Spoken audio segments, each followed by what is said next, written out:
അച്ഛമ്മ എവിടെ? അകത്തുണ്ട്. ആ, കൗതുകമുള്ള ഒരു വാർത്ത ഉണ്ട് കേൾക്കാൻ. എന്താ? ASP കമൽ റോയിയെ കൊല്ലാൻ ശ്രമിച്ചതിന്റെ അന്വേഷണം ഊർജിതമായിട്ട് നടക്കുക. ഇപ്പോ പോലീസ് ചോദ്യം ചെയ്തുകൊണ്ടിരിക്കുന്ന ആരെയാണെന്നറിയാവോ? കൃഷ്ണയെ. ആ, ചേച്ചിയെ വിവാഹം ഉറപ്പിച്ചതിൽ നിന്നും പിന്മാറിയതിന്റെ വൈരാഗ്യത്തിൽ അവള് ചെയ്തു എന്നാ സംശയം. അവളിപ്പോ കസ്റ്റഡിയിലാണോ? ആ, തൽക്കാലം ചോദ്യം ചെയ്യൽ ASP ശ്രീകാന്തിന്റെ വീട്ടിലാ. അത് കഴിഞ്ഞാൽ പിന്നെ പോലീസ് സ്റ്റേഷനാവും, കോടതിയാവും. മൊത്തത്തില് ചെമ്പകശ്ശേരി എന്ന പേരിന് അവള് നല്ല പബ്ലിസിറ്റി ഉണ്ടാക്കി എടുക്കുന്നുണ്ട്.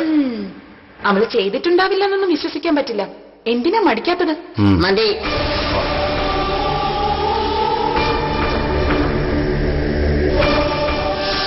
ആ കാര്യം ഇനി ചർച്ച ചെയ്യണ്ട.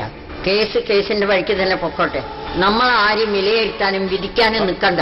അയ്യോ ഇല്ല അച്ഛമ്മേ, സാധാരണഗതിയില് ഒരു പരിചയക്കാരൻ ഒരു ആപത്ത് വന്നാൽ പോലും സ്വാധീനം ഉപയോഗിച്ച് ഇടപെടുന്ന ആളാ ഞാൻ. കമൽ റോയുടെ കേസില് ബോധപൂർവ്വം ഇടപെട്ടില്ല. കാരണം എന്താ? അവളെയോ അവളുടെ വീട്ടുകാരെയോ ആണോ സംശയിക്കുന്നതെങ്കിൽ എന്താ പറഞ്ഞു വരുത്തുക? ചെമ്പകശ്ശേരിക്കാരുടെ വിരോധം എന്നല്ലേ?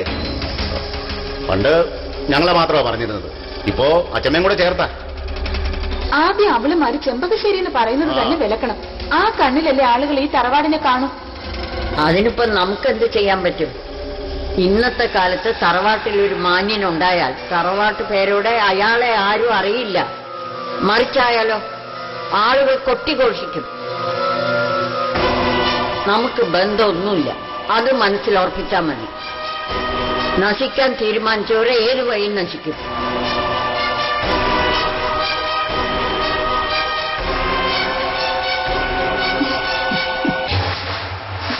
സത്യം തന്നെയാണോ ഈ പറഞ്ഞത്?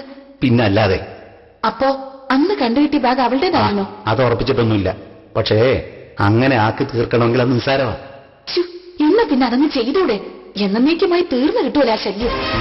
വരട്ടെ, പായുന്ന വഞ്ചിക്ക് ഒരു ഉന്തേ വേണ്ടു. ASP ശ്രീകാന്ത് തുഴയുന്നത് എങ്ങോട്ടാണെന്ന് നോക്കി ഒന്ന് നിയന്ത്രിക്കുകയേ വേണ്ടു. ഏതായാലും അവളുടെ ജാതകം കെങ്കമോ. ആകാശത്ത് നിന്ന് അഗ്നിമഴ പെയ്യാൻ തീരുമാനിച്ചാലും അവളുടെ തല തന്നെ തേടി പിടിച്ചോളും. അനിയത്തിയുടെ മിസ്സിങ്, ചേച്ചിയുടെ രോഗം, ഇവക്ക് കൊലപാതകവും. പത്മനാഭന്റെ മക്കള് ചരിത്രം സൃഷ്ടിച്ചേ അടങ്ങൂ. ആ പിന്നെ നീ ഒരു ചായ എടുത്തുണ്ടോ? ഞാനൊന്ന് കുളിച്ചിട്ട് വരാം. ഓഹോ, എന്തൊരു ചൂടാണോ.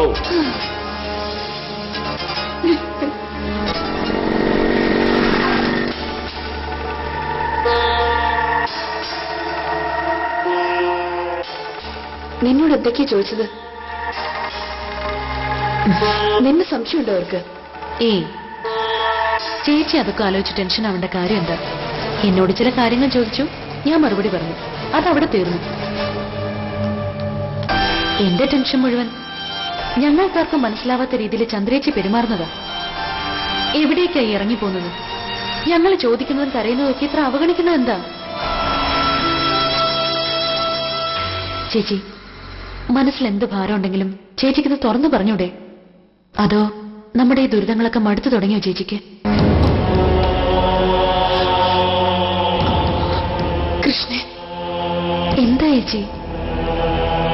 ഇന്ന് നിന്നെ ചോദ്യം ചെയ്തതുപോലെ നാളെ എന്നെയും പിടിച്ചോണ്ട് പോയാ? എന്തിന്? ഞാനുമായിട്ടല്ലേ വിവാഹം നിശ്ചയിച്ചത്? എനിക്കില്ലേ കൂടുതൽ പക? ഞാൻ പക തീർത്തതെന്ന് പറഞ്ഞ ആരും വിശ്വസിക്കില്ലേ? എന്ത് വിശ്വസിക്കാൻ? എന്താ ചേച്ചി പറയുന്നേ? സംശയിക്കും, വിശ്വസിക്കും. അതിനുവേണ്ട തെളിവ് അവരുടെ കയ്യിലുണ്ട്.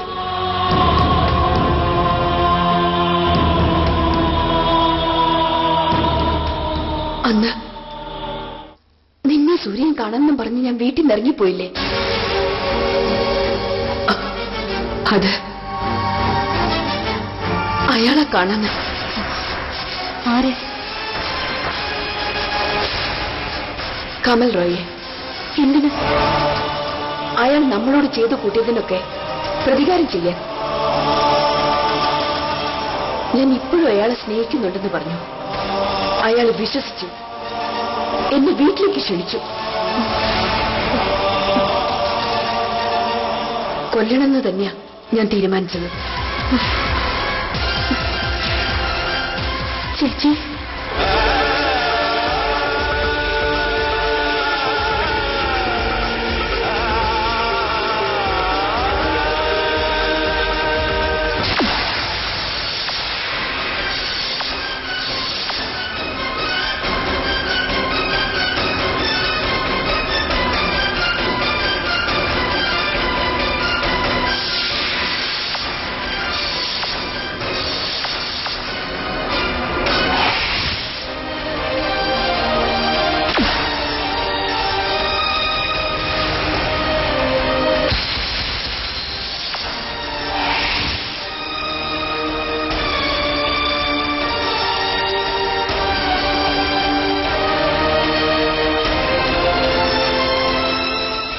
ബാഗ് തിരിച്ചെടുക്കാൻ വേണ്ടി ഞാൻ ഇവിടെ പോയതാ.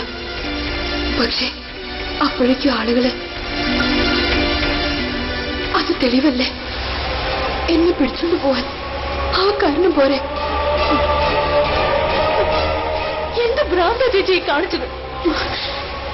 ഈശ്വര, ഇനിയിപ്പോ എന്ത് ചെയ്യും?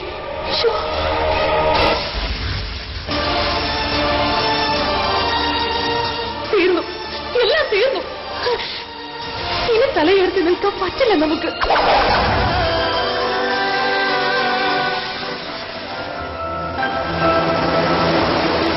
മോഹക്കടൽ powered by Jos Alukkas. Horlicks 5 science of growth challenge ഹൈദരാബാദിൽ നടന്നു. ഒരു റിസർച്ച്